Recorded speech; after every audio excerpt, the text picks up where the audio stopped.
All right, I tried my best. I clicked the wrong thing. Just make fun of me now in the chat. Uh, Jeff's not here. Jeff's not here, and he puts me in charge, and I don't deserve to be in charge ever. But thankfully, I've got someone in the comic book canon realm who can assist me today, and that is our very own news and rumor mill correspondent. We got Josh in the house. What's up, man? How you doing?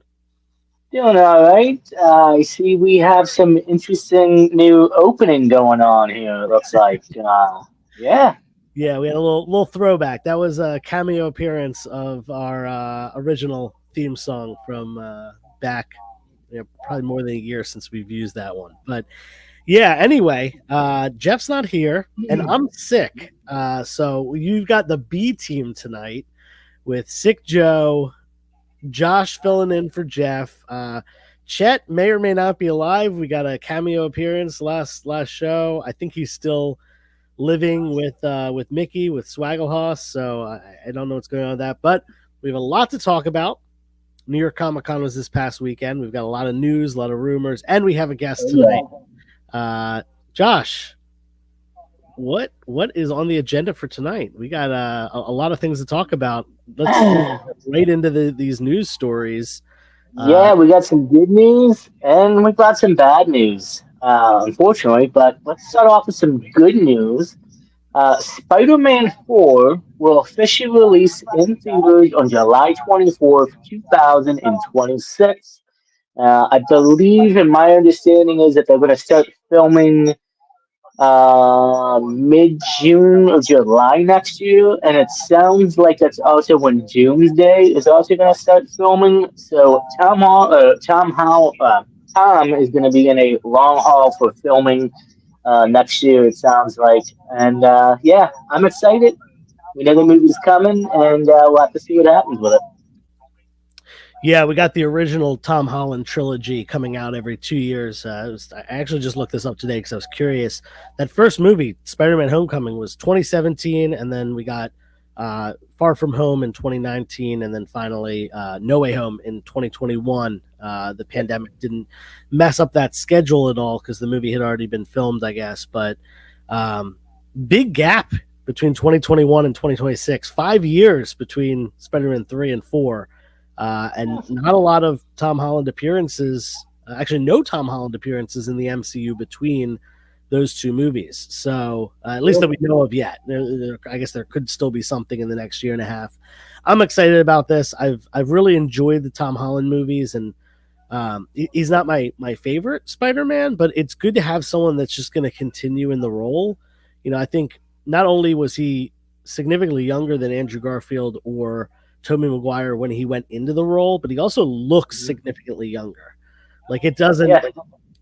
He can still play. Like Tobey Maguire was like pushing 30 by the time the second movie came out. I think he was like 29 when he filmed the first movie. Tom Holland looks younger than he is, and I think he's probably only about 25 or 26 now.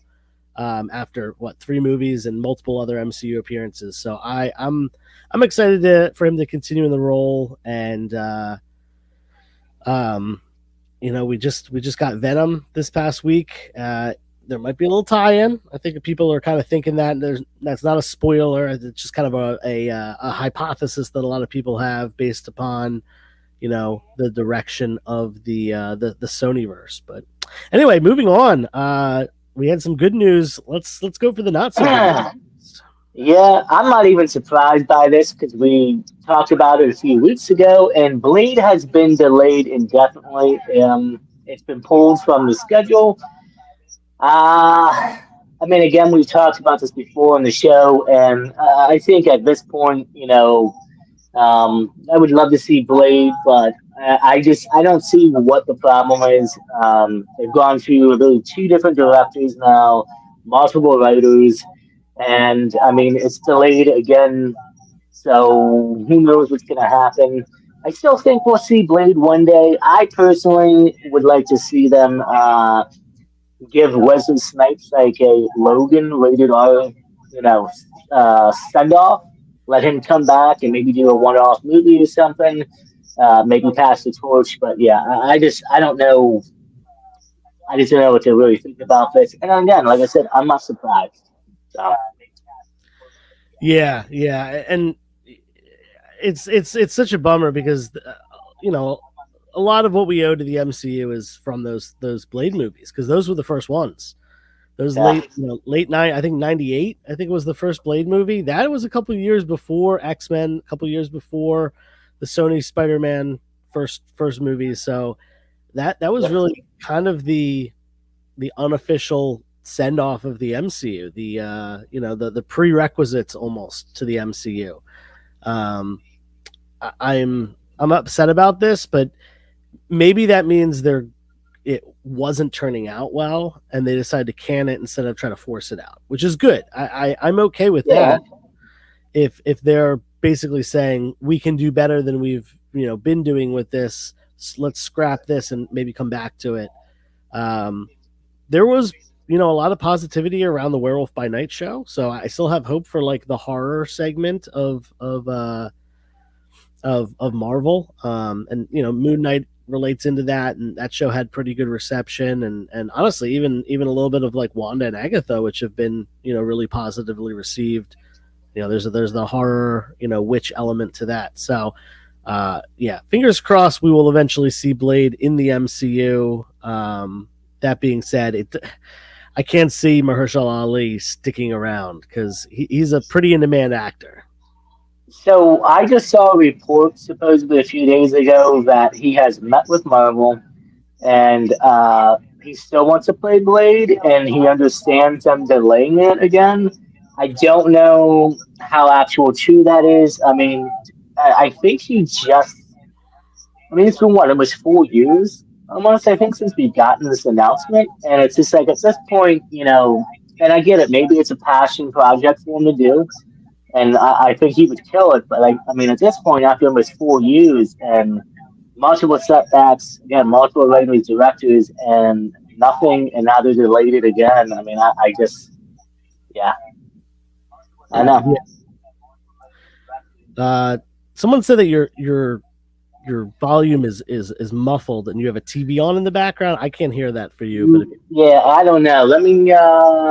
it might be what it might be is the echo of the show. But yeah, apologize Yeah, about I'm using earbuds right now that have a built-in microphone because my computer is still not working. that. That might be it. So that, yeah, might be the issue. But I don't have a TV on right now, unless this thing is good at picking up upstairs. I know the upstairs has a TV on, so yeah. It's all good. We'll push through it. Anyway, on to the next story. Now we're back to a positive one, and this one is on a little bit more on your side, the DC side of things. Yeah, so I was stoked about this, and we knew James Gunn said that Crypto was going to be in Superman movie. Well, for National Dog Day, or I think Adoption Dog Day, or something like that, we got an official look at Crypto and Superman. Looks like they're on the moon and they're checking out Earth. However, some people are upset by the way Crypto looks. He looks like a more scruffier version. He's not the like pit bull kind of look, I guess you would say. But here's the funny thing: is the original Crypto appearance? He looks like a mutt kind of, with the scruffiness and the hair and the clunks and stuff. So yeah, I'm happy for this. Hurts me though, because now like I can't get the Crypto first appearance because it's gonna skyrocket. But yeah, so I'm happy about it. Just wait it out. It'll come back down. Everything does. Yeah, I didn't have a slide for that one. I'm gonna blame Jeff for that. He's the one that makes all the slides. But on to some more DC news. I think. Yeah, so we are some great news actually. This was announced at New York Comic Con. Jim Lee and Jeff Loeb returns to the Batman title in March coming up this year. Hush 2 has been announced, and it will be a six-issue series. And I believe there's going to be a prelude story that is going to take place in Justice League Unlimited issue number 1 that is coming out in November, if I'm not mistaken. Awesome. So yeah. I'm excited about this. I love the original Hush run, and I can't wait to see what happens. Yeah, the Hush run is definitely one of the best, maxi series. It's technically part of the Batman run, but it's it's a 12, I think it's a 13 issue arc, maybe 12, I forget. But it's such a good run. It's got Jim Lee artwork, which is amazing. Jeff Loeb, has killed it over and over again writing Batman. So Oh yes. I'm stoked about it. I've heard some people be like, oh, they're it's a money grab. They're just going back to something. But if it's something that's popular, like going back to it, that's fine. Why not? If it's going to be good, it's going to be, written by, created by those same two creators again. Let's go for it. It's not like they're just like throwing stuff at a I, wall. I also heard too that Jim Lee also said that after this, there will be another 6 to 8 issue conclusion. So it's going to be kind of like a trilogy. So we'll have to keep an eye on that eventually. But yeah, I'm excited to see that team up again, and be interesting to see where Hush has been and what's going on. Yeah, yeah. Um, anyway, back over to the Marvel side of things for the next news piece. Go for it, Josh.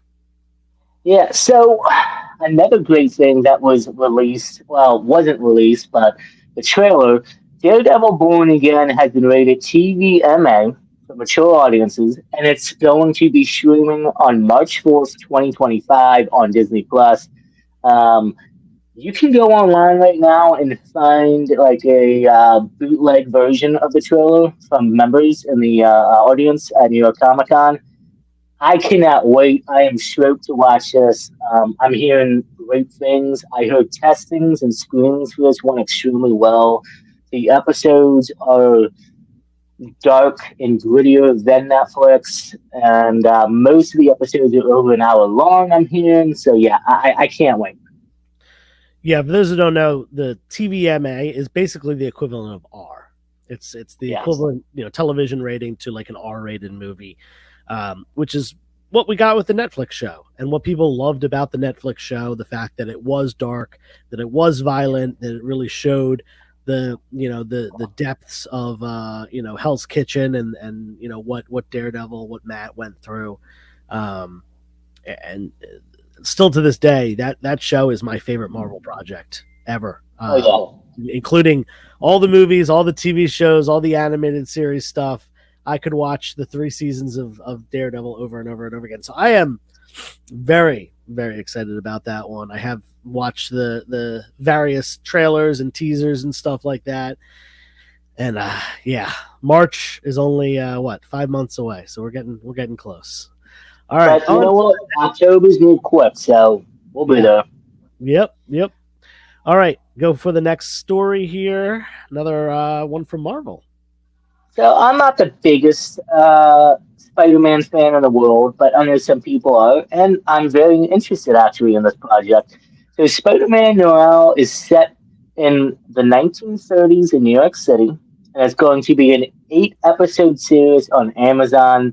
And Nicolas Cage will be starring or respiring his role as Spider-Man Noir from the Spider-Verse movie into the what's the name of it, Joe? Spider-Verse Madness or something like that. Into the Spider Verse and Across the Okay. Spider Verse and all the Spider Verse movies. Yeah. Yeah. So yeah, I'm actually interested in watching this. I love Nicolas Cage, and a 1930s Spider-Man kind of sounds pretty interesting. So we'll have to see what happens with it. Yeah, this is sort of a what if or an Elseworlds kind of thing, set in a different universe. Obviously, a very different time period here. We've got this. Yeah. I love how this looks. It's just that 1920s, 1930s like gangster vibe. And Nicolas Cage did an awesome job in the voice role, and it's kind of like, to me it feels like almost like Spider-Man as a kind of a Dark Knight character. Just not just because of the all black and stuff like that, but just how the character is written is more of that kind of detective noir character. Um, Okay. so yeah, I'm stoked about that. I Uh, kind of want to see him shoot webs at like a Tom, have a guy with a Tommy gun, and he's like either shoots it out of the guy's hands or like webs it up or something. That'd be cool. yeah, there we go. There's so many things they could do. That is it for the news, but of course we have more than just the news here. Yeah, got There some is rumors. we have got some rumors, and I'm looking right now. Jeff is much better at this than I am. We've got Josh's rumor report coming up now. These are non spoilers. Just want to remind everyone that these are not going to give anything away. These are just rumors that are out there floating around the comic book community about what is to come. And there's some pretty cool ones. So hit us with the first rumor, Josh. So Matt Reeves and WB are having discussions with Victoria Padarita. If I pronounce that last name. Uh, Uh, Pedretti, Victoria Paretti, Pedretti. Paretti, right? Yeah, she's Yeah. awesome. To play Harley Quinn in a Batverse project. Now, when I hear Matt Reeves and WB, I automatically think that Matt Reeves is maybe going to potentially cast Harley Quinn in his Crime Sega universe. Uh, but we also know that Matt has also worked on other Batman projects and is helping James Gunn supposedly build out some of the DCU. Yep. So could this eventually be a Batverse project that is either going to be a Matt Reeves crime saga, B could it be in a Harley Quinn for the DCU, or could it also be just a like Elseworlds Harley Quinn project? Who Yeah, knows? and honestly, it also could be. I think Matt Reeves, if I'm remembering correctly, he worked on the Brave and the Bold. Sorry, not the Brave and the Bold, the Cape Crusader show that just came out. Yeah, I think he worked on that, so could be bringing her on as a different version of Harley. We already did see a version of Harley on that show, but just another option. I love Victoria Pedretti. She played the character Love in the show You on Netflix, okay. and she played Nell, one of the main characters in The Haunting of Hill House, which is one of my all-time favorite horror shows. Actually, probably the best horror television show ever. It's another Netflix show, Mike Flanagan project. Yeah, she's been absolutely phenomenal in both those roles. And coincidentally, she actually grew up like 20 minutes from me. She actually went to high Really? school. Yeah, one of my friends went to high school with her. She went to Wow. Pennsbury High School in the Philly suburbs, and I think she's a couple years younger than me, maybe like 4. She's probably about 30 now. So yeah, she's went to school with some of my friends. Pretty crazy. So But let yeah, me ask you this: since what's you've that? seen her in the movies and stuff, do you think like if you put the costume on, the makeup, I mean, you think she could pull off a Harley Quinn? Yeah, so she has a lot of experience playing like very troubled characters, Okay. which Harley Quinn certainly is. I wouldn't say that she's ever shown that she can play a character as like energetic as Harley is. So that would be my only real concern. But at the same time, she is a phenomenal actress, and you know that talent usually isn't limited to just certain roles. So Yeah. yeah, I say give her a try. No, no. We'll see what happens. Maybe it'll happen. Maybe it won't. Who knows? Yep, it's just a rumor. Speaking of, let's get on to the next one. So this next one, again, just a rumor. Who knows what'll happen? But a Teen Titans movie will reportedly begin filming in late 2025 for the DCU. We do know that I believe they tapped a few writers to write this film. I actually believe it's a writer who I forget her name, but she is writing currently Supergirl for the DCU. We'll have to see what happens. I honestly don't believe this. I think knowing that late 2025 is literally a year from now almost, there's no casting announcement, there's been no directors, there's been no real confirmation about a Teen Titans film in actual development. So take this as a big grain of salt, rumors, you would say, I guess. But I hope we get Teen Titans, and yeah, I just would love to see them on the big screen. They had the TV show that was pretty decent, but I feel like they deserve some love on the big screen too. Yeah, you know, we've gotten several television shows, both animated and live action. The animated ones have been very popular. The live action one I thought was pretty good, especially certain seasons. But it did not catch on. The live action show did not catch on nearly as much as Teen Titans from the early 2000s and Teen Titans Go from the 2018s. But that being said, yeah, I mean it's kind of a must. You know, they're up there as being really as popular, you know, as the Justice League. They're you know one of the as Marvel has X-Men and the Avengers kind of as their two most popular, and DC's got the Teen Titans and the Justice League. So yeah, but yeah, I'm hoping that turns out well. On to the last rumor of the week, and another DC one. So if you guys have been watching The Penguin, which you should, because it is a phenomenal show and it's killing it right now, Sophia Falcone is rumored to have a big part in the Batman Part 2. Now, we'll have to see what happens at the end of The Penguin. We know what happens to her character in the comics. So, it looks like they're kind of following a similar storyline there. But if you know what happens to her in the comics, I don't know how true this rumor is. Uh oh. Uh oh. I'll just see her honestly go up against Batman if that ends up happening. Josh, you froze there for a second. We couldn't hear you, but that's okay. We got the gist of what you're saying. Yeah. If you're not watching Penguin right now, which does have a heavy focus on Sophia Falcone, I strongly advise you watch that show. I'm actually a couple episodes behind, so I need to catch up. I've been sick this past week and at New York Comic Con the week before, but yeah, that's going to be a goal of mine is to get caught up this week hopefully before the next episode comes out. But yeah, in fact, I actually just watched the price of that book that's in the picture right there, Long Halloween. I forget what issue it is, but that's her first appearance, and that book has been selling for quite a bit due to the popularity of the show, the popularity of the character. It used to be what, $5, $10 book, something like that, maybe 10 maybe 15. Yeah, not anymore. yeah. That's for sure. Yeah. All right, so that ends the rumor report, and I'm scrolling, I'm looking, because Jeff just has he knows where everything is. See, I don't know where everything is, but here it is, Josh's rumor report. Thank you, Josh, for that. Thank you.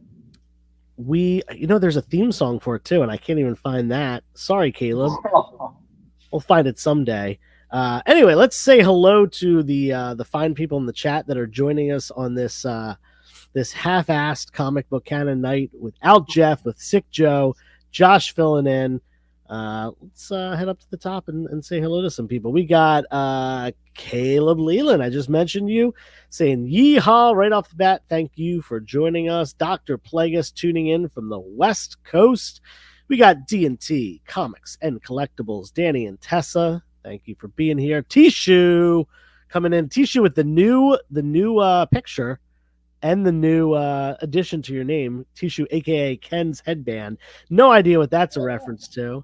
Then we got Comic Ozzy, who I got to hang out with for a little bit at New York Comic Con. Brian Klotz in the house. We have, of course, Alicia Jardine, aka Jeff's soon-to-be wife. She said, "Where's my husband, guys? He is lost in the abyss somewhere. I think, I believe, is in Kalamazoo. I think that is where he is right now. I can't tell you for sure though. Who else? We got Nori Jordan, of course, in the house, and always asking about the Thunderbolts. We got Raising Elm. How you doing, Justin? Thank you for being here. We got Comic Cap Collectibles. What's up, Rich? How you doing? We got, of course, Spud Comics, aka Lexi, aka Alexia, aka I don't know, Spud Comics. Buddy Poo. Spudsy Poo. Yeah, that's I'm not allowed to say that though. That is trademarked. Every time I say that, we owe Paul $1. So that there you go. Yeah, there we go. Pope of Chilitown, of course. We got Tomas Wortley, Dr. Guion here from a different account. Didn't want to miss this show. Thanks for being here. We got Nukes Comics in the house, and that is it. What is this is a good question. I actually saw some copies selling for $30, $40, $50. I saw one that it seemed like a fake sale that was like over 100. It probably wasn't real, but yeah, I saw some 30 ones on what normally is a $10, $15, maybe $20 book. So yeah, that's literally selling more than the actual first Long Halloween issue. yeah, for a raw copy, yeah, for sure. That's pretty crazy, but it's a great run. If you haven't checked it out, definitely do so. It does, definitely the Matt Reeves universe has taken a lot of influence from. Actually, have you read issue 1 of the new trilogy, or the third active Long Halloween? I have not read that yet. No, neither have I, but I'm trying to get on it this week. So yeah, I heard good things. A lot of people talked to things great. It did come out already? Yeah, it came out 2 weeks ago, I think. Cool. Okay, it's on my pull list. So I'm sure it's in my box. I just haven't been to my comic store. Oh yeah, get it yet? But we got Chris Brady in the house. What's up, Chris? How you doing? All right.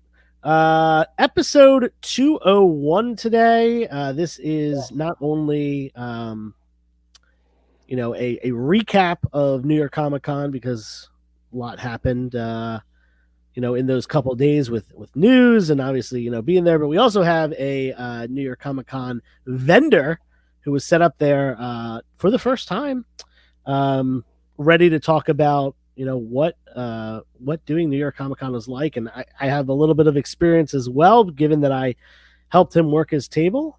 Currently looking for our episode. I don't think Jeff put that in here. Jeff. Yeah. Well, anyway, it's episode 201, which we were going to put up X-Men 201 as this issue's episode, or this episode's issue rather. X-Men 201 is the first appearance of Cable, but as a baby. It actually does predate his first appearance in New Mutants. Cable being the son of Madeline Pryor and Cyclops. Nathan Summers was first in X-Men, but he was only shown as a baby. Obviously, the future version of the character comes back in time into New Mutants in issue 87, which I think was like 1989, 1990. So a couple years after Cable initially debuted as a baby Nathan in X-Men 201. Sorry we don't have a picture of it. Like I said, Jeff is currently busy somewhere in the Aetherverse. I believe in Kalamazoo. That is where the Aetherverse usually takes place. Anyway, on to our guest. We got to bring him in. We're going to do a little mini interview. It's not going to be too crazy of an interview because he has some comic book canon experience. He's not been on the show as a guest yet, but he has appeared in a fair number of videos and a fair number of other things on the channel. So we're going to do a short abbreviated interview session, and then we'll get to talking about New York Comic Con. So without further ado, let's bring on Paul, aka BRIXCO Comics. What's up, Paul? What is going on? How's it going, everybody? We gotta do this one. Ooh, we gotta put Paul in the middle though too. Ooh. We got a Paul sandwich here. Ooh, yeah. I got a cannon burger going on here. There we go. I feel like I'm bigger than both of you. I'm like. I mean, you're a lot more influential than Josh and I, so you are bigger than us. Oh my god! So. Wait, are we talking hand size here, gentlemen? Or? Whoa! Too soon, Josh. Whoa! All right, we're kicking Josh off. Josh is he's in timeout for 3 minutes because he insulted Paul's small hands. For those of you who haven't seen, Paul got roasted on the internet for having small hands.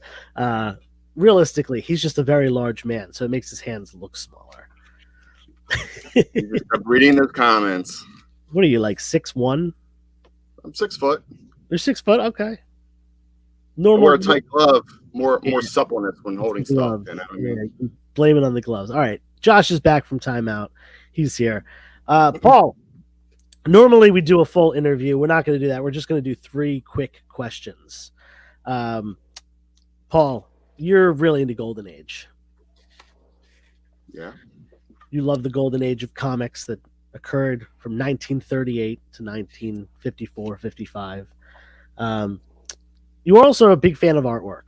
I know you have some pieces and stuff like that. Who is your favorite Golden Age artist? That's easy. Hannes Bach. Who? Hannes Bach. He's off to not a great start here. Not a great start here. Hannes Bach. Nope, not at all. How many people in the chat have heard of Hannes Bach? I just want to know. How many people? Josh, are you a Hannes Bach fan? I think it's a made-up name, honestly. I think it sounds made up. It does sound made up. Hannes Bach. He could have said L.B. Cole. He could have said Sid Shores. He could have gone Schomburg, obviously. Adam Hughes.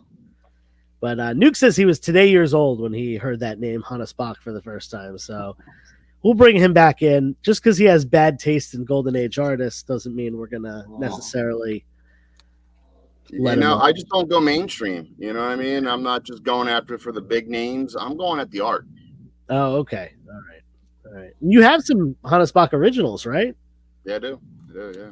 Yeah, all right. Well, we'll let you slide on this one. You wanted to be like the hipster guy and be like, oh yeah, I'm into this person. You probably never heard of them, but it's all good. It's all good. Now, Hannes Bach is actually a pseudonym. It's not his real name. That was his the name he went by though in the industry. Okay, so you're just making a name up for the guy? No. Told you. What was his real name? I don't know. You don't even. He's your favorite artist. You don't know his real name. Oh wow! Listen. I got too much to remember. I know Hannes Bach. You know what I mean? What else do you want from me? Caleb Leland said Wally Wood would have been an acceptable choice as well, and Carl Barks. Too mainstream. So you do love Carl Barks, though. I know you have a lot of. I love Carl Barks. I do. Okay. All right. On to the second question. We're going to let you slide on that one. I know you mainly focus on Golden Age. We're going to exclude Golden Age and Silver Age, and we need to know what you think of the more recent, the bronze, the copper, the modern, the foil, whatever kind of categories you want to give to the more recent ages post gold and silver, which is, I know, your main focus. Which era of comics is your favorite, other than the 2 old ones? Man, that's a tough one. I'd probably say foil. That's when I grew up. Wow. Dude's like, oh yeah, fist pumping Death of Superman over here, talking about gimmick covers. You know what he's doing? He's trying to use this platform right now to sell all the shitty 90s books that don't sell. They just sit there. They don't move. He's just trying to use our platform right now to, sell his wares, oh yeah, the 90s, the foil era, that's the good stuff. You got to get that. I'm pretty sure he's trying to twist this in his favor. He's a comic influencer. Yeah. Unbelievable, man. Well, I shut him up. Who doesn't love a nice shiny foil 90s cover, man? Now he's talking about the 90s foil covers again. There we go. So, Paul, I'm expecting you to pull out one of those books right now and say, hey, $20 live. I got a whole stack of them right here, actually. I just bought several 90s collections. I got them right here. Who wants some 90s foils? Now he's just using my stream to sell his. This is like what Comic Tom did to Sticky Goose. Just using the stream to sell his own. Check out the 90s foil on sale now. Check out the IG. You'll get the best foils out there. Typical flipper answer. Plagueis, all right, man. All right. I got one more for you. Very important question. You grew up close enough to the Philly area. you're a little bit outside. You know, you kind of live in the boonies, as we call them, but you're in an adjacent county. You're just all the way up in the tippy top of that adjacent county. But we'll Same county as you. yeah, but you're like I'm like if Philadelphia's here, County, man. I don't know. here you're way up in the you're above off the screen. You're saying I'm North Korea here and you're South Korea? Is that what you're trying to imply? Might be exactly what I'm saying. Now, what I'm saying is Philadelphia is known for many foods. What is your favorite Philadelphia food? Is that even a question? Yes, that's a question. It's known for many different types of foods. What's your favorite one? There's nothing better when you're going down to the stadiums and you got the guy with the shopping cart. He's got the fresh hot pretzels. He just got done going to the bathroom on the side of the road. He's over there handling money, and he's grabbing a fresh pretzel for you. You can't get any better. That's Philly right there, man. I had my finger, Paul. I had my finger on the remove button. I was ready to click it because I really thought you're gonna be like, "Oh yeah, going to a game, you gotta get a cheesesteak." And I was gonna. No, listen. Philly cheesesteak's the answer, Joe. Get this guy out of here. No, the answer is very clearly soft pretzels. I love a good cheesesteak. Don't get me wrong, and they're not good anywhere else. They're not the same, but soft pretzels are good literally any time of the day. You wake up in the morning. I've had soft pretzels for breakfast. You can have one as a snack mid-morning. You can have a soft pretzel for lunch. Melt a little cheese on it. You can have a soft pretzel for dinner. Last night, the party I was at. Exactly, and it's a great snack before bed. You can't eat a whole cheesesteak before bed. No, so you get a heartburn. Right, exactly. All right. Jim P says water ice. That is a great backup option. But yeah, we're gonna go with the soft pretzel here. Josh, we'll bring you back in. We're disappointed with your commentary, but it's okay. Unbelievable, man. Probably a chicken cheesesteak guy too. What's that? He's probably a chicken cheesesteak kind of guy too. Ooh, no. Listen, give me some of that Philly meat. Get some of that cheddar cheese. Get some onions. Get some ketchup. Maybe a little bit of bacon. Call it a day, gentlemen. No, so you gotta get the chop. You gotta get the chopped ones. You can't have the slabbed stuff that you get at Pat's or whatever. You gotta get it chopped up. Yeah, not a whiz junk. You gotta get the provolone. All right, you get the prov with. All right, so you get them onions on there. Oh, you need the onions. They're a must. Call it a day, man. I mean, just call it a day. maybe you guys should show me a good cheesesteak place next time while I'm in Philly. Sounds good. We do have a poll in the chat. Brian Klotz put a 1 in the chat if you think cheesesteaks, a 2 for soft pretzels. The people want to know. We got 1 vote for the cheesesteak. It's from Brian himself. Josh, is this a real quote? Give me some of that Philly meat. I think you said that. You did. Give me some of that Philly meat. Yeah, let's drop some deuces on Brian here. Let's get them deuces dropping on him. Get them popping. Come on, guys. I'm going to put a 2 in the chat right here. Boom. Oh, look at that. I'm signed into the comic book canon account, so I came up with that. We got 2 2s now. We're winning. Spud, get out of here. Nonsense. Poo. Come on. Spudsy. Come on. All right, we got to talk. We got to talk about New York Comic Con.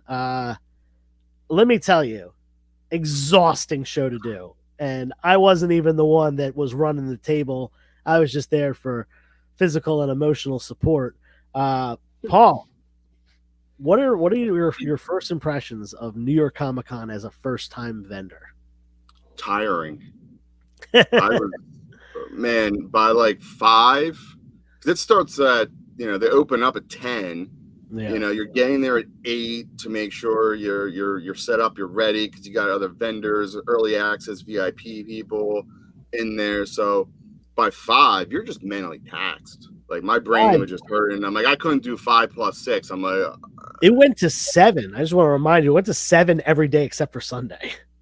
Yeah. Wow. So and it was just a long day, and but it's a lot of fun. The time went by quick, to be honest with you. There's just so much happening, so much going on. Before you know it, it's lunchtime, and Joe's like, "Oh, you want me to grab a 50-pack of dumplings? You guys can have 10 of them. You know, I'll let you have some." And it's like, "Yeah, cool. Get some dumplings." 40 minutes, he comes back with a stack of comics, no dumplings. And he's like, the line was too long. And it's like, "I'll go get it now." He's back in 5 minutes with dumplings. So I'm like, yeah, did that line really just at 12:30 disappear? Like, oh, yeah, it did. But it's a great time. The time goes by really quick, but you're exhausted. You just all of a sudden you kind of hit a wall near the end. You're like, man, and you're like, wow, it's 5. Like, okay, we've been going at it for a while, but it's a great time, honestly. Yeah, and we were there. For those of you who don't know, it's not like dealers are there Thursday, Friday, Saturday, Sunday. We got there. We loaded in on Tuesday and kind of position things how we wanted to position them. Then we actually did the setup on Wednesday. Yeah. Set up all the walls, put out the books, make sure everything was priced and ready to go. And then Thursday got there, an hour before doors open, stayed until at least an hour before doors close, or after doors close. Right. Did the same thing Friday, same thing Saturday, the same thing Sunday. It is a lot of work in a short period of time. I got a question. What's that? If you don't mind. I got a question for you guys, if you don't mind. Go ahead. I heard that the load, getting in on Tuesday, bringing stuff in, how crazy was it knowing that you probably had over, 200 other vendors with you guys at least? Probably even more than that? I mean, was it insane to get in and out of doors and they get loading, or how that worked? It wasn't bad. I mean, the toughest part was trying to figure out, being the first time there, like what the process was, like where to stage, when to get in line, a little kerfuffle there. But then once we figured it all out and I got in, it was basically, hey, go to lane 1 or 2, whatever it was they told me. There was 5 lanes inside where it was just vans and cars just lined up. And basically they come through, check you in. And then once they're ready to have more up, they go, all right, your entire lane, go up. Then you go upstairs, and then you wait in line again for opening to happen at the loading dock or one of the spots they have there. And you basically just get a pallet, unload everything onto the pallet, shrink wrap it yourself, slap your booth number sticker on it, and forklift comes over, picks it up, and drops it off. Same thing going out, really, to be honest with you. You get a pallet, load it up, shrink wrap it, slap your number on it, go show a picture that you're packed up. I went back out and, drove up. It was much easier getting in, on the pack out, I guess. And, right in. It's a very well organized process. It just was a little confusing because we weren't sure, being the first time there, like kind of what happened and where we got to go. But, once we figured it out, it was really, really easy going. Yeah, there. Just to answer this question, there was no, at least that we're aware of, there was no one pooping on the floor this year. No, I didn't hear any dookies on the floor. Also, I did hear that last year that they did find out that it was a dog. It was like a service dog that pooped, not a human, despite the initial reports that it was human feces. Well, that's good to know. Like, I mean, I can differentiate probably the two. You know what I mean? I'm just saying the reports that I heard.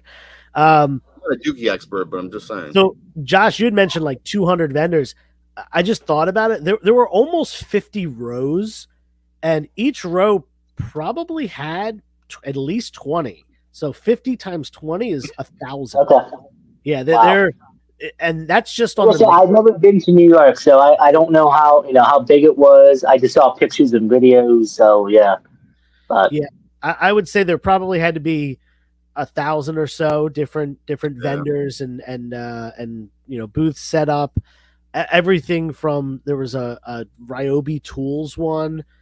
There was Home Depot. Home Depot. I don't think the Home Depot was there this year. They were there last year. Somebody said about it. I didn't see it. Maybe they were there this year, but yeah, everything. Mike just said in the chat, Star Trek scented soap. There was stuff like that. There was fandom oriented stuff, but then there was some stuff that was, there was stuff that just wasn't at all fandom oriented. Then there were food. There were like show oriented stuff. There was one for a giant setup for Dragon Ball Daima. There was a Dexter setup, which was cool. Like, I'm real into that show. Yeah, tons of stuff. And that's just the main floor. That's not even including Artist Alley, which is hundreds of creators. You know, so yeah, I mean, there certainly were, without a doubt, over 1,000 different areas to, you know, look at. And all those people have to load in and set up in those 2 days. So it is quite literally organized chaos. And then, like, where did you guys stay? Sorry about that, Paul. I was going to say, where did you guys stay? Like, were you guys, was there a hotel in the area, or how did that go about too? Yeah, we were just a couple blocks away from the center, so it was simple walk every day. We actually pretty much walked everywhere. We didn't pick up the car at all. I went to the Banksy Museum, and that's the only time I ever had to Uber anywhere. The rest was just walking. Everything was within walking distance. Hotel, places we ate. So yeah, it's. I mean, it's in Manhattan, reasonably close to Times Square. So there's just everything there. Hotel, food. Hell's Kitchen, I think is what it is, right? But yeah, the hotel that we stayed in was in Hell's Kitchen. Yeah, we did not see Matt Murdock. Did not see him. Saw Foggy. No. Right. Foggy was there. So, I mean, the other big question that I have for you is, what were people buying? You know, did you notice any trends, like, you know, that maybe something that was, you know, stood out as being obviously people were looking for this, or something that you got asked about a bunch of times that is different from other shows or anything like that? A lot of people looking for keys. You know, a lot of key book requests. There was a few people that requested for some some filler stuff, which, you know, it's kind of concerning. You know, you'd like to see more people looking for filler books, but at the same time, with New York, this is a big trip for a lot of people, right? They've saved up. They knew they were coming here. They spent a lot of money on the tickets. They're there looking for those keys that they've been wanting. You know, not everybody is fortunate in our area like we are to have so many shops around them, so many different avenues to pick up comics. So there's a lot of people that are kind of targeting those big keys that they've been, you know, wanting, those grail types things. But I mean, it was a lot of requests to see the same books over and over and over. There was a few people that recognized some of the, you know, more unique or, you know, different things that I had, and it was kind of nice to see that. Probably the most rewarding was that Blazing Comics 2 request that we had. That was just tell that story. Awesome. That story. So I was there, and I was talking with another customer, and Juan, who helped us out, he had, you know, already gone through and looked at everything, and this kid came up. Well, I say kid, he's probably in his 30s, 20s, yeah, 30s. And I asked Juan, hey, do you have a Blazing Comics 2? So if you're not familiar with Blazing Comics 2, it's by Royal Home, 1944. Just a very, very obscure comic. I've only seen it once, and it's when I got it. So it was a super nice book. It had a panel cut. I'm like, I'm just going to grade it. You know, sometimes they don't hit this as qualified on these 40s books. They ended up putting a green label and said page was missing, but on the notes they said panel cut. So I'm like, how's that make sense? But it was a 6.0. It was beautiful. It was a really nice book. It was a green book, qualified with the green label. Actually didn't look that bad. But anyway, the guy asked for it, and Juan was like, actually, yeah, I think we do. Hold on a second. And we had, you know, all these slabs up on the walls, but we had like 9 boxes of slabs underneath, because I just brought all my slabs with me, and he digs through and he pulls it out, and the kid's like, oh, you have it. And, you know, he made an offer, and Juan was like, hey, you good with his offer? And I said, yeah, sure. And the kid's like, are you serious?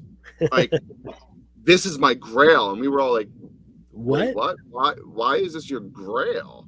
None of us had heard of it. There was no notation on the book or anything like that. And he's like, let me pay first, and then I'll tell you why it's my grail. And we're like, okay, we got to hear this.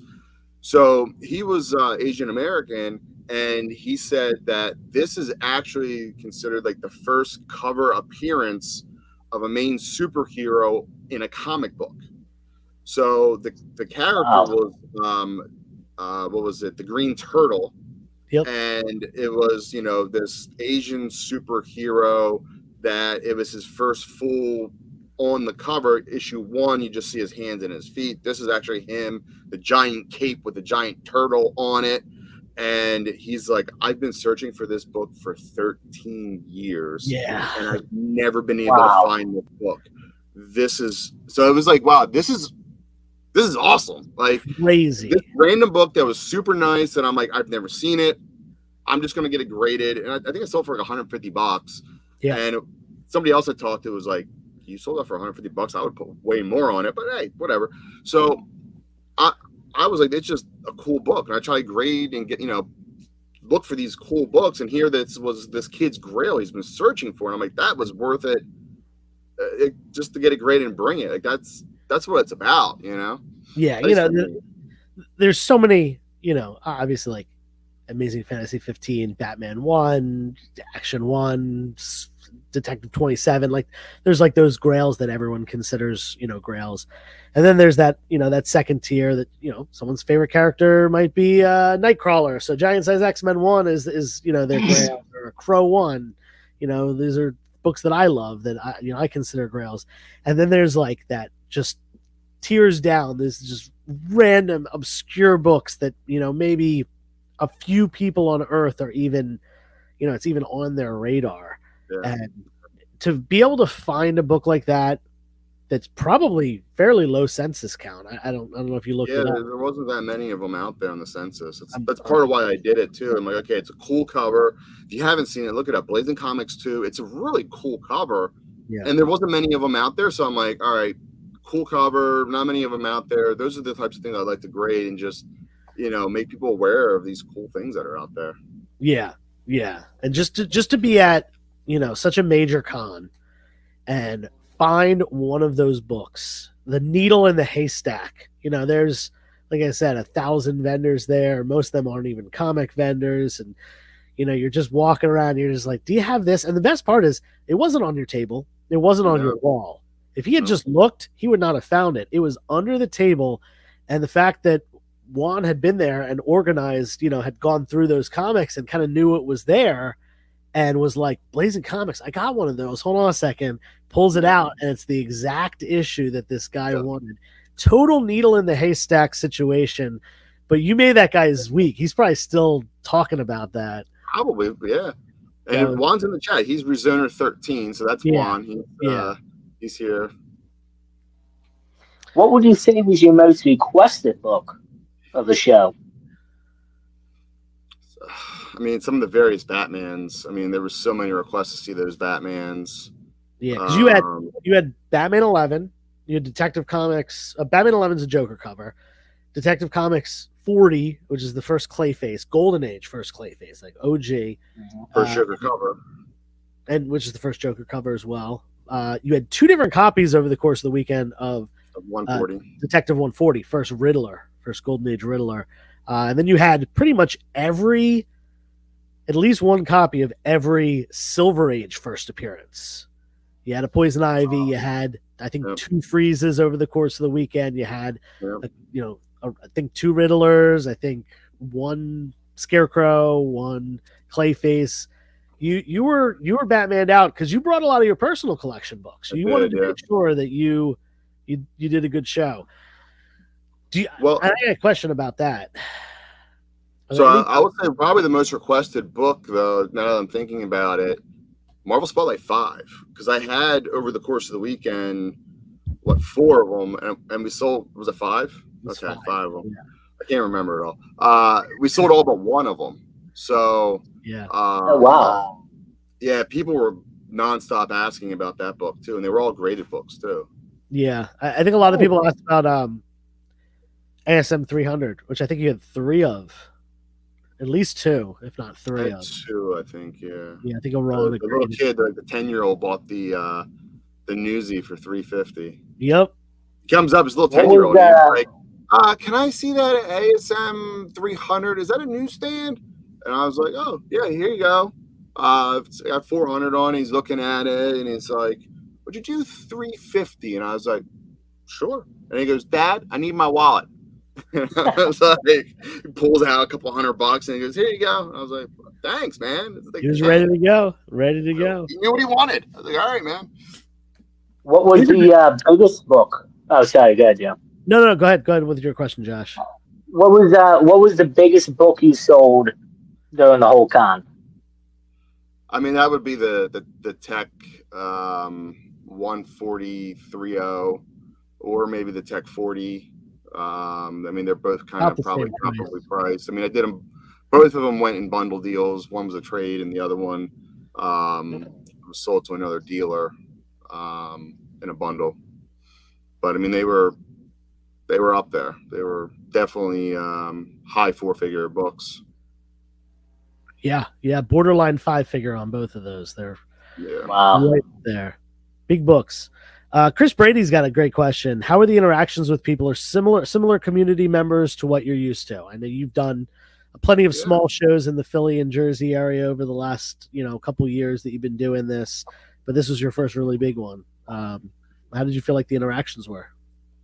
I mean, I think it was great. I mean, there was, you could tell that, there's always in the crowd, you can kind of get the feel, like you say, "Oh, hey, let me know." They're like, yeah, okay. Like the ones that don't want to be bothered. They're looking, don't talk to me, you don't see me, leave me alone. You get that. But for the most part, most people that were there when you were kind of, chatting about, what are you looking for? What do you need? And then kind of just talking to them about, what I have at home that I wasn't able to bring. I mean, most people were very receptive, very sociable, chatting about what they're looking for and what they're doing and what they're working on with the runs and collections. And, most people were very, chatty about it. And it's always nice to hear what they're working on and doing. I know I talked to you, Joe, earlier in the day, mentioned that, I had a guy ask for, Spidey and Friends, the series. And I'm like, "Oh, I don't have any here. But I have a ton of at home." I have like probably a full run of which I ended up having issue 2 all the way through. And some of them had like coupons cut out of the back. And I mentioned that. He's like, "Oh, well, I don't care. As long as it's complete and the interiors are there, it's all we're needing." He's like, "I work for a publishing company and we're actually working with Marvel right now. And we are going to potentially reprint this entire series. Marvel only has the black and white inkings. They don't have the color. So we need all the issues as a reference to be able to do all the color for all 57 issues." And I'm like, "I got you." So he actually reached out to me this week, and I got to get back with him on Monday. And, he's buying the whole set of them so that they can use those as reference for redoing the color on that whole series to republish it. And that's pretty cool. That's so cool. Just said, "Nope, sorry," and let him go on. I want to find out like what he's doing, what he's trying to, accomplish here, and be able to help him out with this full run, and potentially help out the community, which is kind of cool, So yeah, that's awesome. I mean, you guys got to think about it. Like, Spidey Super Stories came out in the 70s.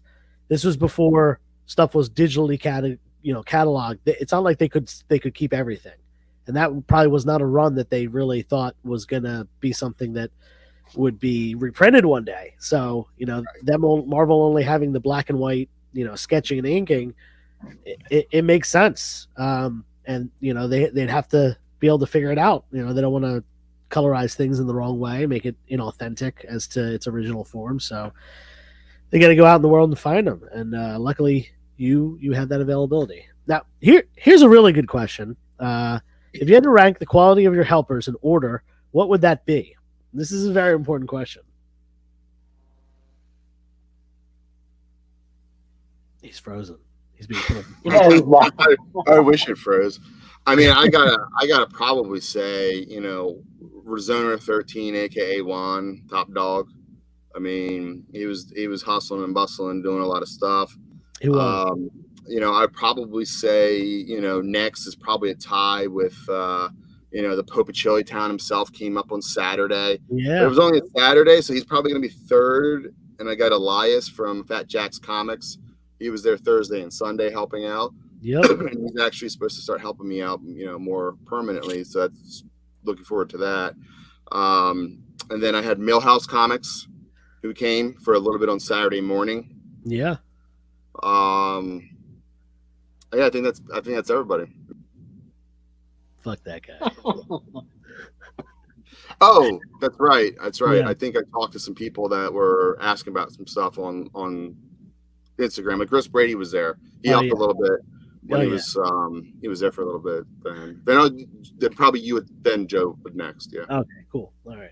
No, listen, Juan definitely deserves that top dog spot because I think he knew where your books were better than you knew where your books were. He did. He really did. He there were so many people that, you know, like the Blazing Comics guy that he was just like, "Oh, I got you, dog." Which is he did his homework. Yeah. Yep. Cool. Now, I see Spudsy Poo here is talking about her Fables run. Girl, this collection I just got, I got probably almost a full run of that Fable stuff. So if you need some Fables, hit me up. Woo! Just letting you know.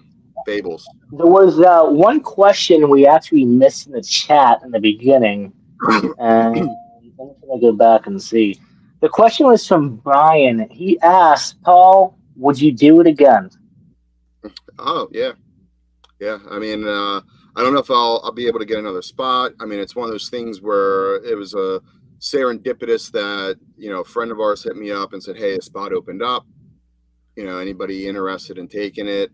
And, you know, I was able to raise my hand and go, yeah, I've got a lot of books to go do it. So there's no guarantee that there's going to be another opportunity. But if it arises, like, yeah, I'll raise my hand again. I mean, it was a lot happening, but it was a great time. We moved a lot of books. We really moved a lot of books. You know, I definitely have a good idea of, you know, some of the stuff that I would like to bring that I didn't bring. I mean, I had so much stuff that, you know, I'm like, man, I wish I could have brought like all these 70s horror magazines. I could have brought more of the golden age stuff that I had as well. But you can only bring so much when you got a 10 by 10. We crammed it in. I mean, we crammed that space. Yeah. I saw the pictures of it. It looked like there was hardly any room to walk back behind the table.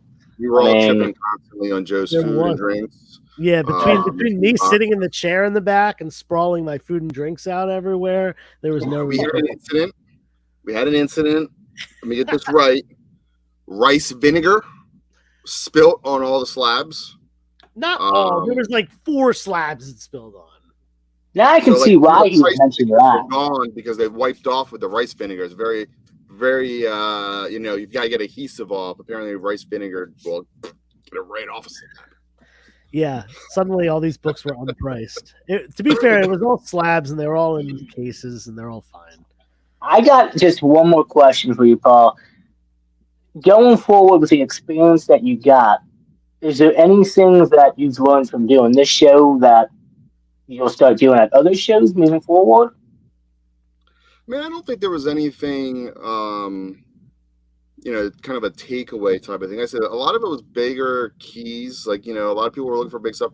There were some people that were looking for some random stuff. You know, there were a lot of people that were hunting for fill, but just not as many that I saw. Like I said, you know, I had somebody reach out about some random end of title issue stuff. And I said, you know, yeah, hit me up. I probably have, you know, 1 or 2 of those. But some of that unique stuff, it's hard to be able to know and bring it because you just, like I said, you have finite space. There's just not enough room. Like I had like 30 boxes. They're still sitting over here that I was working on prepping, and I had to condense it down to like 10 or 9, whatever it was, and then on my rack. So it was like, all right, so much stuff was like, okay, I'm not going to bring this, not going to bring this, not going to bring this. And, you know, whereas with the other cons that we do, you tend to get a little bit more, you know, space at some of them. You know, we tend to rent, you know, like maybe like 2 tables, or, you know, we're doing the Lehigh Con again with Pope and Joe. We got a 10-table island. So like you can spread out, you can bring so much stuff. Yeah. Even at the Philly show, we get 2 tables for that. So you can bring a lot more stuff. And get, you know, more inventory and options for those that are out there digging, looking for their fillers, and bring some of that. You know, you still can't bring as much as you really would like to bring because you try to bring the main title stuff and then some unique stuff. And it's always a challenge because you never know when that guy looking for 50s Dell Tarzan is going to be there, and you happen to bring a box and you sell $300 and $5 books for Tarzan. and Western stuff too. And you're like, I've got more, please call me. But they don't, because they want to look for it and hunt for it and find it out there versus somebody just spoon feeding it to them. So it's like, do I bring that box and hope this guy is at my next show, or is he not going to go to that show and I just wasted a spot on 50s Dell, Tarzan, and a box of Westerns that nobody even looks at that show? That happens. It's tough. There's the balance of, do I want to have the books that everyone's looking for, the ASM, the Batman, or do I want to have some unique things so people, it might be the only copy in the room, so they're going to buy that one, rather than, if I have an ASM book, Bronze Age ASM key, there's probably 5 or 10 in the room, maybe more than that if it's a bigger show. It's definitely tough to figure out what you're going to bring. I struggle with it every time I do a show. And I certainly don't do any shows near the size of New York Comic Con. So I can't imagine how, cutting that down must have been. But you clearly brought the right stuff, because you did very well. You surpassed your numbers. I know you told me your goal. And, without giving away information, Paul hit his goal. You hit your goal on Thursday, the first day of the show, Thursday at 5:00. You were already at your goal. Yeah, nice. Yeah. So, I mean, I didn't know what to expect, and it was $3,000 I spent on that spot, right? So, and that's just to let people know, that is just the table, right? One 10 by 10 table. No, there's not even a table. That's just the 10 by 10 empty space. The 10 by 10 spot, I should say. You don't even get a table. That's not. There's still, hotel. There's still food for those days. You're there. You're there 6 days.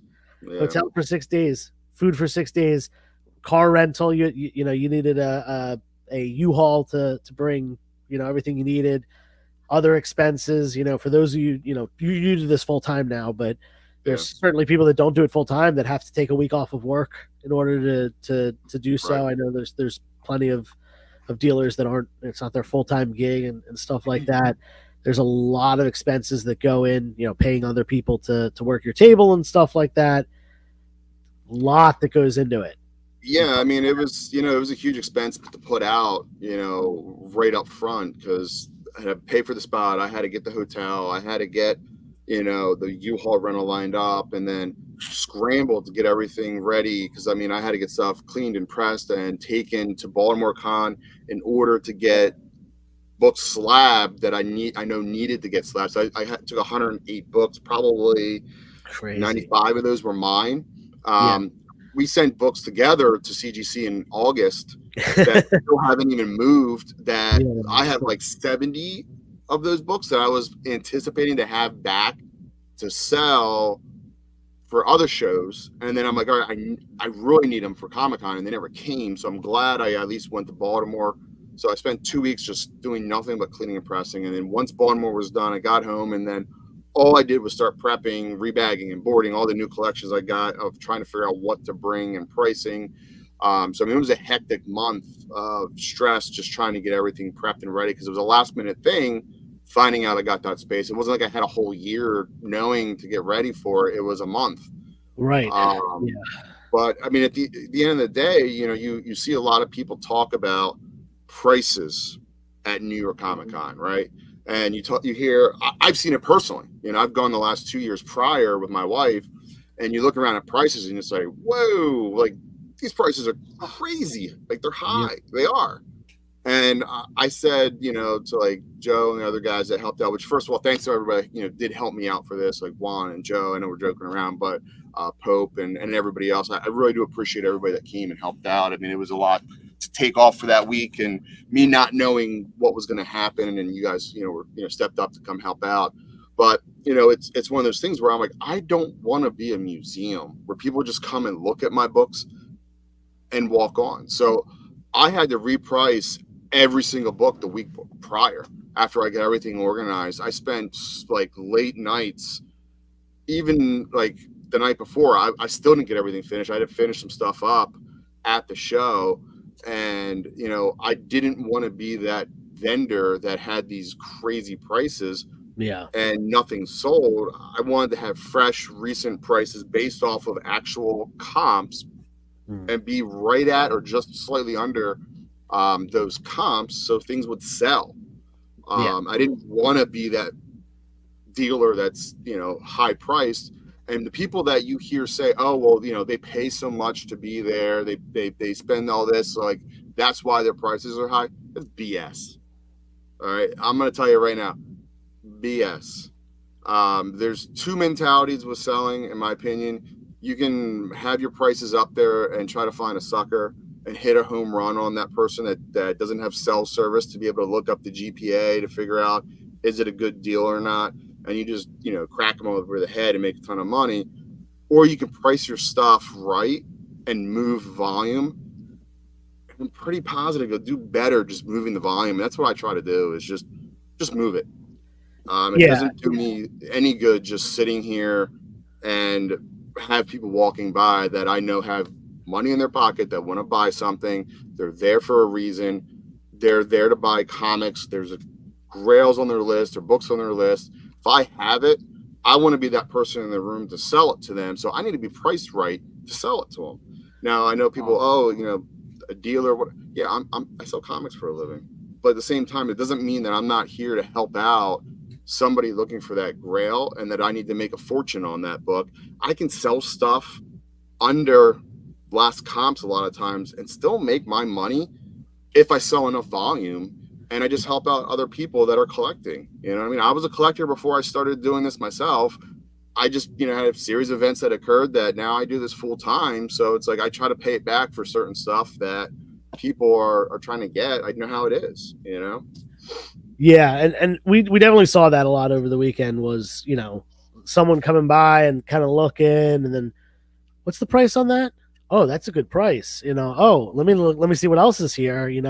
And also people looking, coming by, maybe they walk off, they come back 20, 30 minutes, an hour, 2 hours later, and they're like, yeah, I think I'm going to buy something from you. That's always great. It's tough at these big shows. People kind of get lost and might not remember where you are, but certainly at smaller shows, it happens all the time. And I think a lot of people probably were thinking that we were just trying to throw like a sales line at them. Yeah. Like, oh, we get the best prices here. And they're like, yeah, sure you do. Yeah. Let me go look around. And then you see them coming back and they're looking again. They're going, and you're kind of like, I was right, wasn't I? Yep. I had the cheapest one here, right? And they're like, well, yeah, you did. And there was a few people that, they looked at books multiple times, the same book, came back multiple times. And you could tell they were making sure that it was as nice as they remembered. It was the right one. And they were like, all right, I'll be back. And then they would go walk around again and check them all out to make sure. And then they would come back and it's like, ooh, sorry, it's sold. Yeah. Oh, so many times. That happened several times. And it's like, you were here 3 times. I get you want to make sure it was the right one, but unfortunately it did sell. Yeah, no, there's, I think that happened so many times, and it happened with a lot of big books too. Yeah. Anyway, we got the Two-Face, the 234. He kept pulling the 2 nice ones out and pulling them out, looking at them raw. And then he had like, what was he? He was short like $50, something like for the that. one. And like instead of like just going to the ATM or borrowing it from his buddy that was with him, he's like, oh, I'll just come back tomorrow for it. Gone. Sold like right after he left, and it was like, that's so bad. I think you had 4 copies of that book too, right? Yeah. First Bronze Age Two-Face. Crazy. Yep. But anyway, we got to move on to the next segment. Paul, thank you so much. You're staying on though, because you gotta pick our winner for the next segment, which Josh, it seems that Jeff's amnesia has come over me, and I have forgotten the name of this next segment. Oh, I mean, you do. I think I do. You think? Well, you know? I mean, maybe tell us, enlighten us. Is it like something about nail salon, and you're getting like your updo, you're getting your hairs and nail did, like it's a fresh do or something? That's reminiscent. From the nail salon or something, he says. No, I think you're getting close. You're getting close, Josh. Yeah. Maybe It's something. It's like I was at the supermarket today, and I was looking at some oranges and apples, and there was a certain word I asked the gentleman who was attending, and I asked him, "Hey, is this fresh?" Oh, fresh. It has to do with something fresh. I know that. Joe, do you remember any more into that? No, I'm drawing a blank here. Right from the comic shop.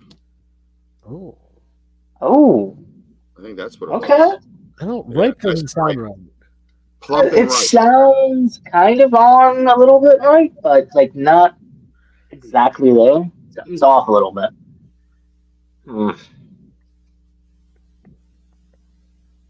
I don't know, gentlemen. Maybe is somebody in the chat remember it all? Oh, Spudsy Poo got it. Not the nail salon, she said. So that's okay. Huh. Hey, Homes to Bel Air. I don't think that was it either. No, that's the Fresh Prince of Bel Air. Fresh. Where's Jeff when you need him? Yeah. In Kalamazoo. Mr. Josh. Oh, wait a minute. Is it Funky Beats? No, that's not right. That's beginning. That's the Funky Beats. Ooh, that's it. That was interesting because that said on there Fresh Beats. Yeah. Oh. Fresh Beats? Fresh Beats from the beatbox. Is that what Fresh it is? Beats? No. Yeah, it sounds almost fresh from the shop box. Oh my God, Josh, just say it. Fresh from the comic shop. There Fresh it is in from the comic shop. Fly from the pressing salon. Every week you submit your books, your fresh gets via Instagram using the hashtag FFTCS. That's Fresh from the Comic Shop. And we show them live on the show and pick a weekly winner. The weekly winners go head to head in a bracket style voting bracket. And we have a monthly winner who wins an awesome book. And that awesome book this month is somewhere in this thing. October book. Here we go. It is Immortal Thor #1 with the Miss Minutes cover.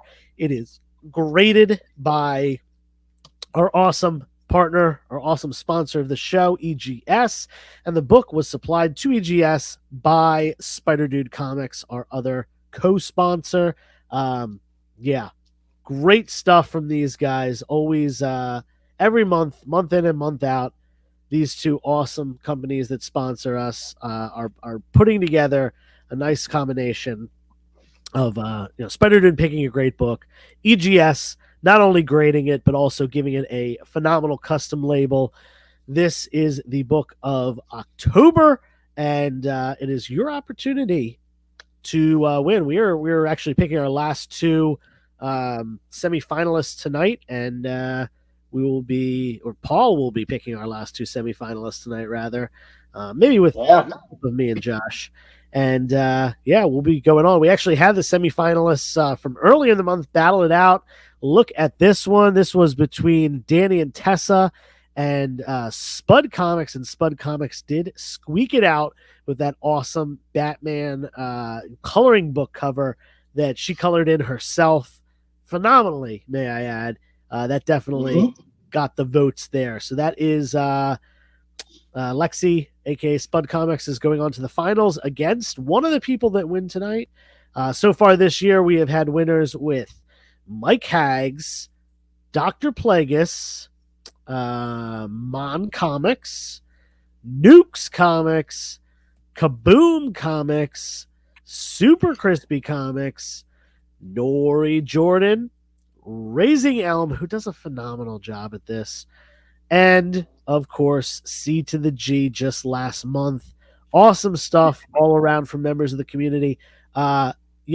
When we are not having a show like last week because of New York Comic Con, we don't get that many submissions. So just kind of putting that out there, you have a better chance of winning on those weeks. We did not get a ton this week, but we got some, and we're going to show them now. Let's just do a quick reminder of the three different criteria that we're looking for. Number one, make sure that it is a well composed shot. Make sure that it is aesthetically pleasing. Make sure that it's got some cool lighting, cool angles, depth of field, whatever you want to do. Be artistic with it. Add some things to the around the comic book, some props, some toys, something that goes along with it. That just makes it so much better. Number 2, make sure it's something unique. Unique doesn't mean that it's, $7.8 billion. It doesn't have to be expensive. It can be unique and be very cheap. Just something that maybe we haven't seen before, or something that is, a golden age book lost to time. We were talking about that Blazing Comics 2 as not a comic that a lot of people know about. I'm sure if that was on this show, that would be considered unique. Also, original art, signatures, errors, all things like that. Number 3, tell us a story. Pull on the heartstrings. Tell us what this book means to you, how you got it, what steps it took, the story behind how you picked it up. Definitely tell us, what that book, brings to your collection.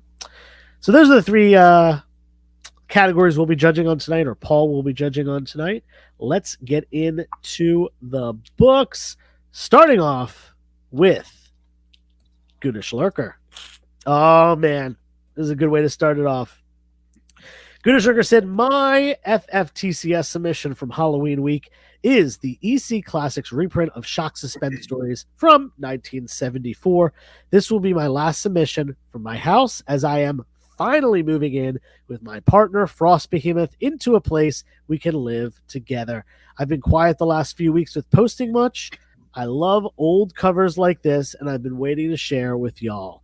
I believe, if I'm not mistaken, this is a Wally Wood cover, correct, Paul?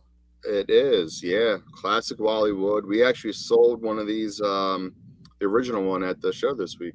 Oh, did you sell that? Yeah. Nice. That was it's one that I had already, so I wasn't really eyeing that one up, but yeah, phenomenal stuff. Tugging on the heartstrings, because that was a PC book of mine. I love that Wally Wood cover. So, man, Goonish. And Goonish, I believe, is eligible. I don't think Goonish has won yet this year, so keep that in mind. This is one of the eligible posts of the night. We got 2 from Mark Leneker, 1 from each week. Even if we don't have a show, that week still counts. Here is the first from Mark Leneker. This is awesome stuff. Let's see. Is this the right one? Hold on, let me see. Yeah, here we go. When Jack Kirby joined DC in 1970, he pitched a few projects aimed at older readers that he felt would work in magazine format. Spirit World 1971 was a DC magazine under the made-up name of Hampshire Distributors Limited that sold stories of haunting and the paranormal. Sparse distribution and puzzled newsstand vendors led it to be canceled after just 1 issue. DC reprinted it as a hardcover in 2012. Neil Adams redrew the cover over Kirby's layouts, but the interiors are bursting with spooky Kirby creativity. Check that out. And then we got this awesome interior. I actually thought this was 2 different posts, but it's the same post. We just have the interior artwork from Kirby there. That is awesome. That is certainly unique. That is a nice one. Love it. Paul, do you have a book to show off? Did you bring anything? Is this comic book canon, man? Of course. I know. Why did I even ask? Show us your first fresh get of the week. All right, I'm going to probably just show a couple things that I got today. Some trades and stuff. So I was at the Jake's flea market show where Pope was set up, and then my buddies Diesel City and his brother AJ were there. Or I'm sorry, Steve was there. AJ's Diesel City.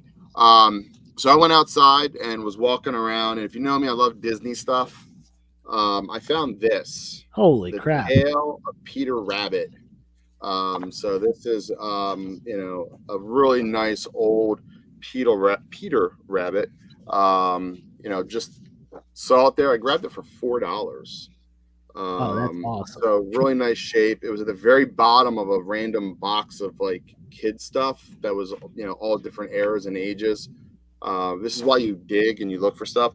So I think this one, I got to decipher the date there. MCM is 19, and then it's what an XL, so that's L is what 50, and so 1942, I think this is. Okay. So from 1942.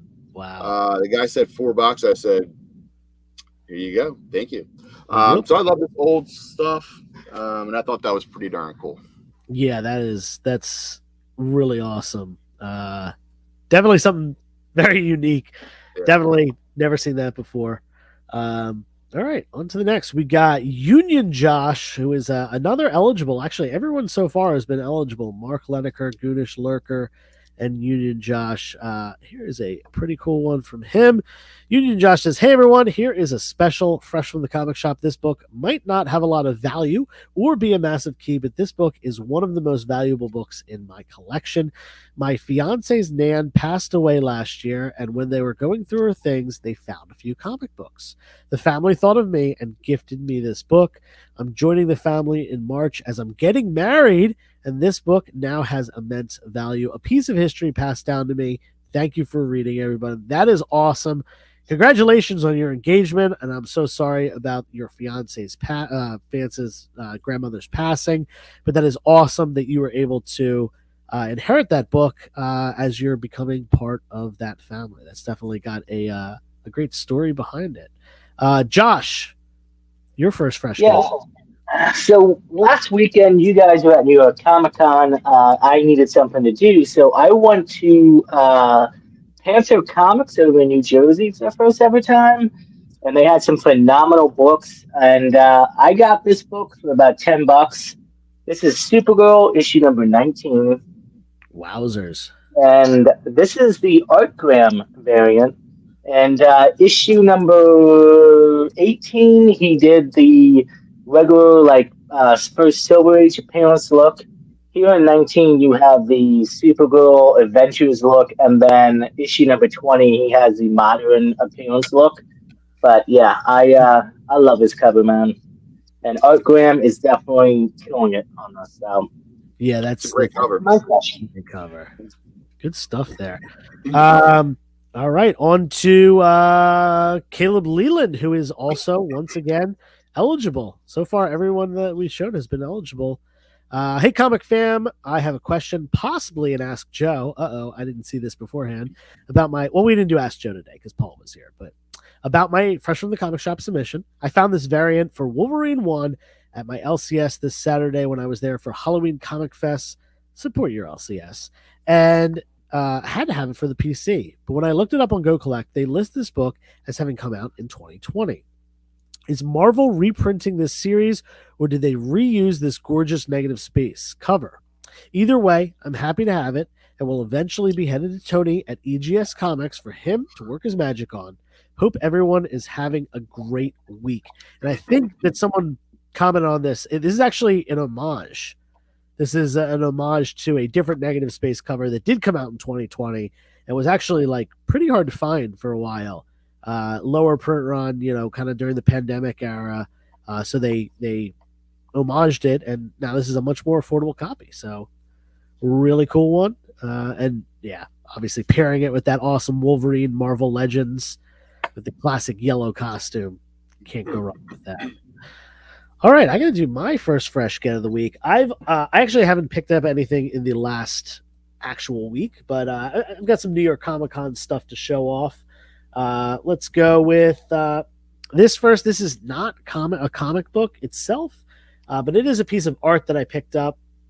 You probably heard me talk about Saw and it being my favorite horror franchise. I'm sure I've spoken about it on this channel before.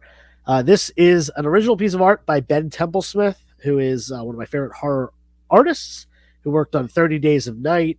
And yeah, he did last Halloween. He did, it was like a 31 Days of October. He did 31 different paintings of different horror movie characters. And they're all in black, white, and red highlights. And this was perfect. This was one of the ones that he hadn't sold yet, which I was surprised. So I picked that up, an original piece, and that is published if you're interested in looking up his 31 Days of Halloween, or I forget exactly what the art book is called, but check it out. It's a really cool thing. And he did one this year again where he did basically like horror. He like made up different bugs, and they're like horror themed bugs. Like they have like patterns on them and stuff that just look spooky, scary stuff like that. They all have a different backstory. Apparently, he was really into bugs as kids and almost became a what is it, entomologist? Is that what studies bugs? It is. I'm not sure. Yeah, Entomology. Entomology. There we go. Back to the regular one. All right, let's go. We only have a couple more, so get your fresh gets ready. That was Caleb Leland. Let's go with Nuke's Comics next. Fresh from the comic shop, Amazing Spider-Man number 146. Scorpion threatens those who hold Spidey dear. Will Scorpion prevail, or will Spider-Man prevent? I picked this book up from Generation X Comics during their 30th anniversary celebration. My son really wanted to attend, but couldn't due to school obligations. The Gen X staff made sure to send plenty of party swag home for him. Happy anniversary, Gen X. Here's to the next 30 years. Great stuff indeed. I assume that is Gen X is a LCS. So congrats to them for making it 30 years, because a lot of comic book stores go under before then. Especially 30 years ago, that means that they were starting in the early mid-90s. That was a tough time in comic books, and a lot of stores went under in the 90s. So congrats to them for pulling through and making it to this day. Paul, you got something else to show us? Yeah, sure. So I got this like the last day of New York Comic-Con. If you know me, I love to trade. So like I had to at least get a trade in at New York. Usually when I go to shows, I try to bring like solid books that I know will be, desirable for dealers that'll take for trade. That's one thing at New York. I had a lot of people asking me if I did trades. Some of them pulled out some fire. Some of them pulled out some burnt ambers. It was like, I'm okay. Appreciate it. I'll look at it, but that's not quite what I'm looking for. So I always try to bring good stuff. So I ended up trading a book and some cash for this ASM 1. It's a lower grade. It's got some tape on the spine, some water damage, and it's got probably on the back like a finger length cut like that, piece missing out of it. But I figured I might as well get an ASM 1 for the wall. I got a couple other shows. I've got a live sale coming up on Monday of the following week on the 4th with Elite 11. So I want to have some good books to represent and put up there. Yeah, that's awesome. I mean, if you're going to pick up any good book, any low grade Silver Age book, that is certainly one of the ones that is in the running for the best possible eye candy on the wall. That is a great. A little too new for my taste, but yeah, yes, 1963, too new. All right, on to Raising Elm. Raising Elm is not eligible. Neither was Nukes, but of course we show them anyway. Raising Elm said, "Comic fam, happy Halloween." Who here remembers the brief reprieve and melodic music that the save screen gave us? Do you recall the struggle of deciding what to keep in your inventory because space was limited? Should you keep the Magnum ammo you don't need yet because you haven't found the appropriate gun? Or do you keep it? Do you keep the ink ribbon so you can save your current progress?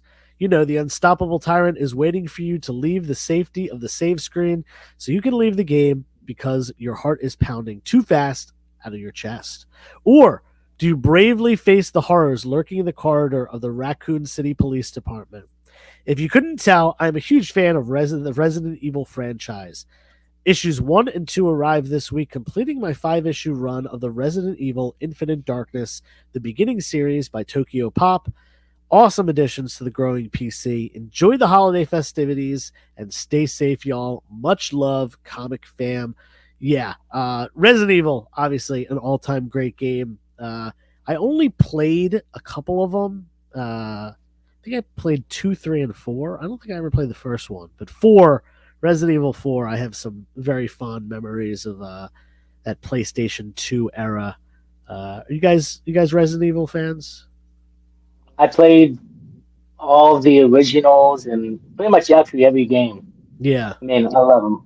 And shout out, Elm. If you look, he's got the can spray for health. He's got the plants. He's got the badge. I mean, this thing. I know he's not, Elm sure to win, but man, this submission is just fantastic. Yeah, I love it. Seriously, that could be like a pause screen or like a menu screen in the game.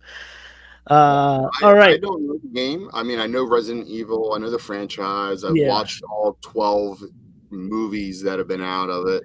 I didn't know it was a game.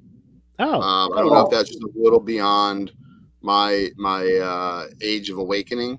I'm a little older than you guys, so I don't know if that was just a little bit after. Yeah. I don't know. It came out in the 90s, like early 90s was the first game, I think. No, it was PlayStation 1. Yeah, it was late 90s. But be on the lookout for you both, because if you guys ever come across Resident Evil 1, the comic adaptation, that thing's pricey. I'll tell you that. Yeah. There's a lot of comic movies that rather video game comics that are worth quite a bit. All right, on to my next fresh get, and this one was actually from the man Paul, aka BRIXCO Comics, right here. This was the book. I actually picked this out before New York Comic Con even started. He had 2 of them, and I figured, you know what? He's still got one to sell. I think this is the book I'm going to pick up. This is an upgrade to my PC. I already have a low grade copy, but man, I love this one because it is a 5.5, really solid grade for a book from 1953. Classic cover here. It's got a Ray Bradbury story. It's a Johnny Craig cover. You know me with this EC stuff. I feel like almost every week I have a book that I'm showing off. But I really got to go through my personal collection and make sure that I get rid of some of the ones that I've upgraded, like this. So that's it's going to be on the goal soon. So thank you for that, Paul. I feel like that book just he initially gave me a good deal, and then it just kept getting cheaper over time. He'd be like, "Oh, well, you helped me out with Comic-Con. Let's bring it down a little bit." So thank you for that. Appreciate the PC edition there. And on to the last audience submission. We got Nori Jordan. I challenged myself to complete Thunderbolts collection, but I realized I did not have the first appearance of all of the original members. This week, I was happy to add Captain America 168 to my collection, which is the first appearance of Helmut Zemo. He does not become Baron Zemo until Captain America 275, but quickly becomes one of Marvel's greatest villains. Zemo was always a great mastermind and schemer, which is why he was the perfect founder of the Thunderbolts. One more book to go, and I will have all the first appearances of the original team. This book, I have always said, is massively underrated. Like, you can get a mid-grade copy of this book for like $15, maybe $10 for a low-grade one. It is a cheap book from the early Bronze Age and a first appearance of a major character who has been in the movies and all that stuff.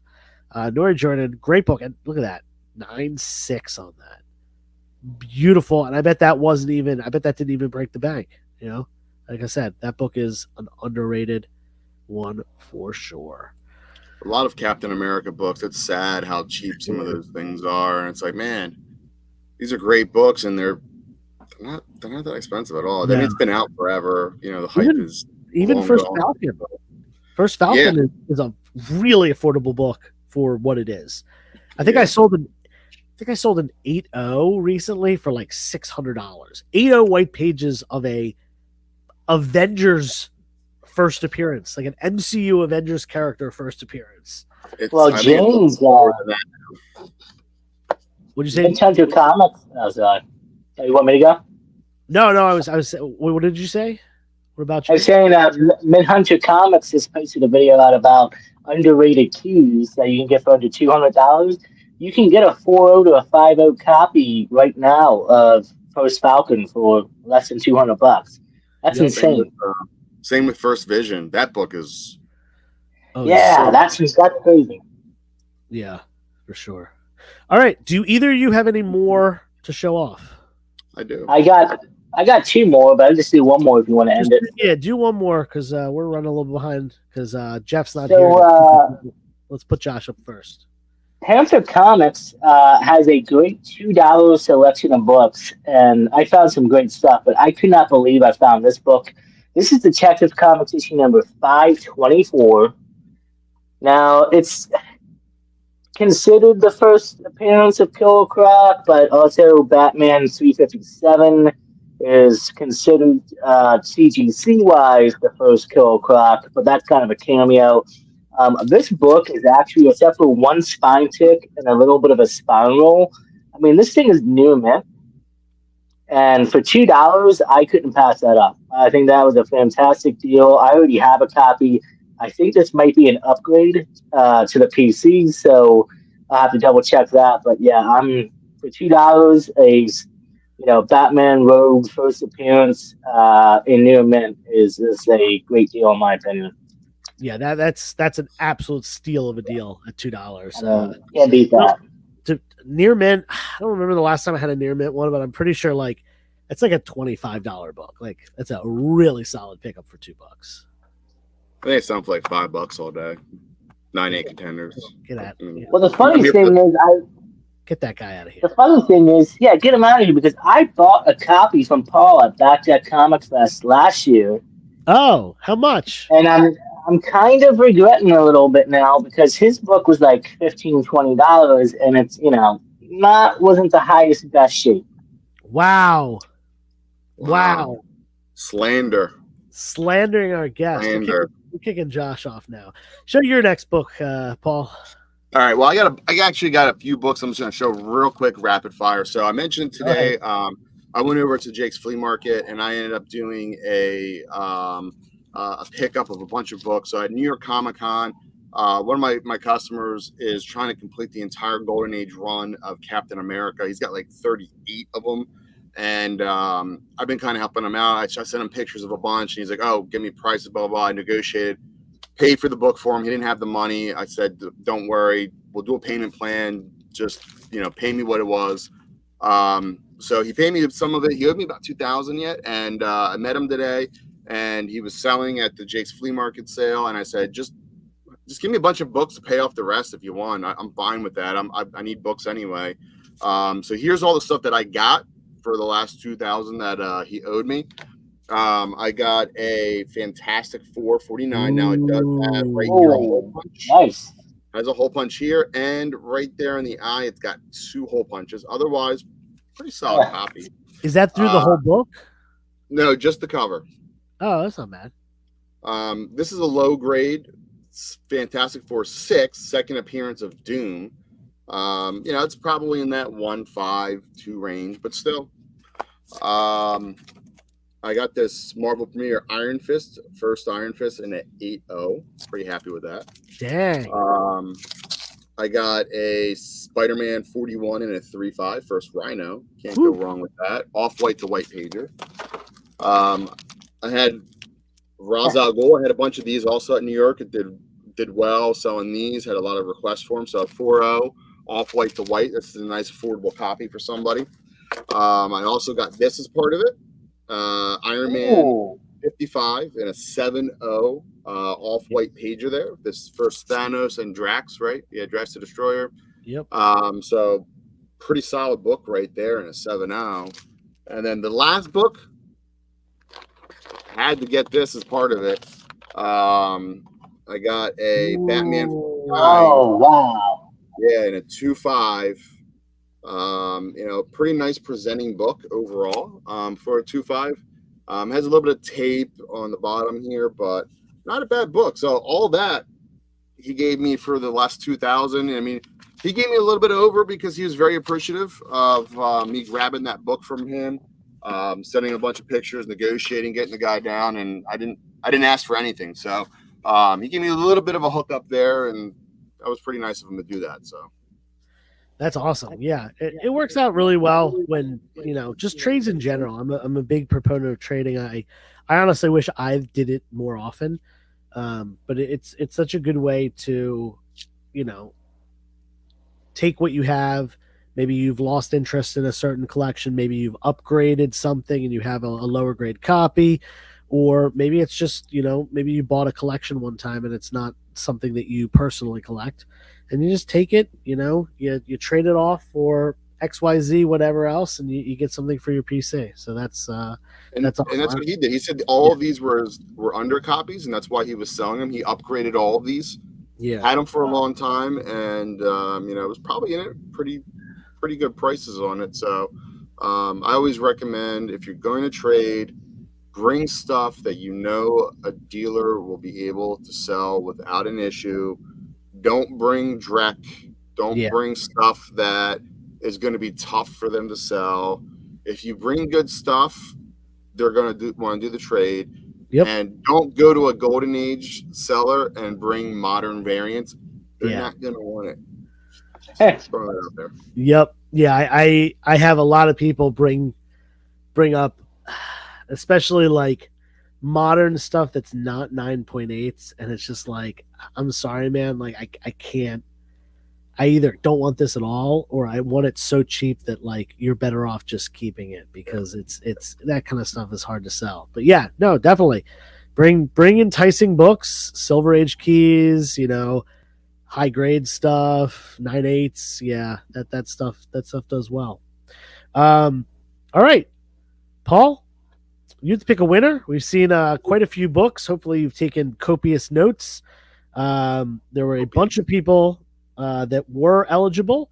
You have to actually pick two winners because we took last week off. So we have recap of the eligible were Caleb Leland, Union Jack Comics, Mark Leneker, Goonish Lurker. So there's only actually 4 eligible. And you got to pick 2 of them. So do you have one that is standing out to you? I had 2 that I liked that were in there. Okay. So that kind of, I think, works for what we're doing. I picked 2 out of them from what you're saying. The one that I had, I mentioned early, was Goonish Lurker.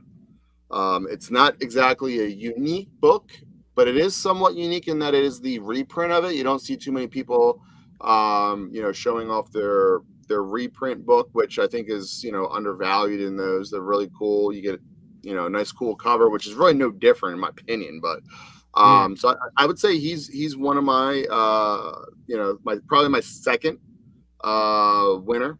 And then the person I had first on the list, I think, just to give a quick highlight though, I did like Union Josh's story. That tugged on the heartstrings, so you got that piece of me. But I think Mark Leneger, he didn't have the unique background. It's just the book, but it's a unique book that you don't see too much of. And the fact that it is a Kirby book, with Kirby art, I should say, where it's not something that you see all that often. I think that one is my top one. And especially when you show that second picture, I mean, that's classic Kirby, that rounded face like that. And the way that's just Kirby right there. And from a mile away.